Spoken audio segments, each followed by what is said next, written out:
Assalamualaikum warahmatullahi wabarakatuh. Hari ini saya akan bercerita apa buku-buku yang sudah saya baca ini dan yang sudah saya tulis. Pokoknya buku ini itu judulnya Keajaiban Candi Borobudur. Pengarangnya A.F. Ida Salma dan penerbitnya Media Sama. Dan cerita ini tentang sejarah Candi Borobudur. Buku ini ada siswa lelaki yang bernama Wisnu. Dia baru naik kelas 5 dan dia adalah salah satu siswa yang paling terpintar di kelasnya. Dan gurunya Bu Ade,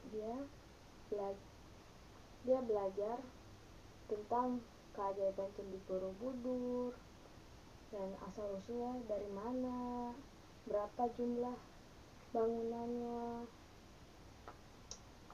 dan masih banyak lagi lah.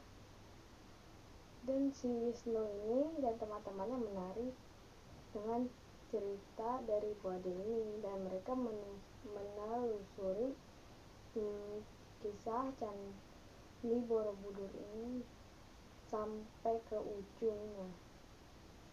Dan kenapa saya memilih buku ini? Karena saya ingin tahu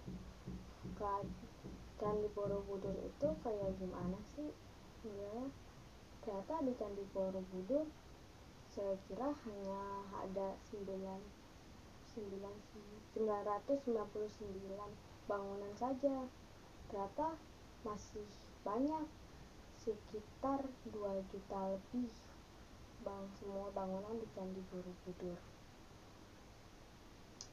2,000 years later.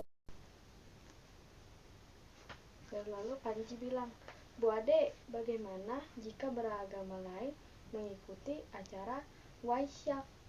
Nah, lalu Bu Ade bilang, tidak apa-apa, selagi mereka tidak ganggu, boleh saja dilanjutkan. Tapi ketika mereka mengganggu, silahkanlah untuk protes dan mengusir mereka, karena dia tidak bertoleransi kepada agama lain. Yang saya dapat dari buku ini adalah cerita tentang sejarah tentang Borobudur dan cara agar terus mandiri.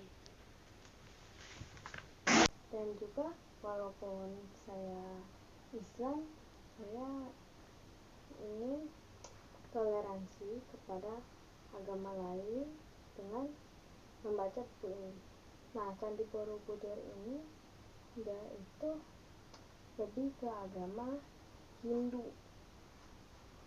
Dan saat saya lihat-lihat buku ini sepertinya menarik bagi saya, dan saya langsung mengambil.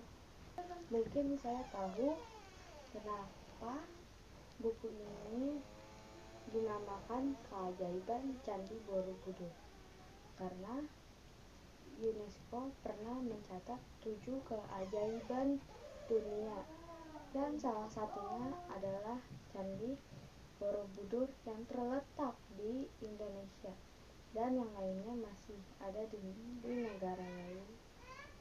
Dan makanya judul di buku ini berjudul Keajaiban Candi Borobudur. Dan banyak yang bikin kisah tentang cerita ini, seperti ada sebuah istana dan dia memiliki putri, dan lalu datanglah orang jahat yang ingin menikahi putri itu. Putri itu tidak mau, dan orang jahat ini memaksanya, tetapi dia memberi orang jahat itu tantangan. Oke, kamu harus membuat 1000 candi dalam 1 malam ini. Dan orang itu meminta bantuan ke jin untuk membuat candi itu. Lantas saat pagi, putri itu menghitung dan hanya ada 999 candi. Dan kenapa buku ini diciptakan biar semua orang tahu tentang Candi Borobudur sebagai 7 keajaiban dunia yang dicatat oleh UNESCO. Dan menurut saya kalian wajib membaca buku ini, terutama yang beragama Buddha, karena buku ini bagus tentang keagamaan atau sejarah-sejarahnya dan kegunaan buku ini, supaya imajinasi kalian semakin banyak. Pantun dulu gak sih? Orang bule pergi ke Indonesia, cakepnya mana dong? Sebelum pergi, dia bilang permisi. Jangan menganggap dirimu manusia jika kamu tidak tahu apa itu toleransi.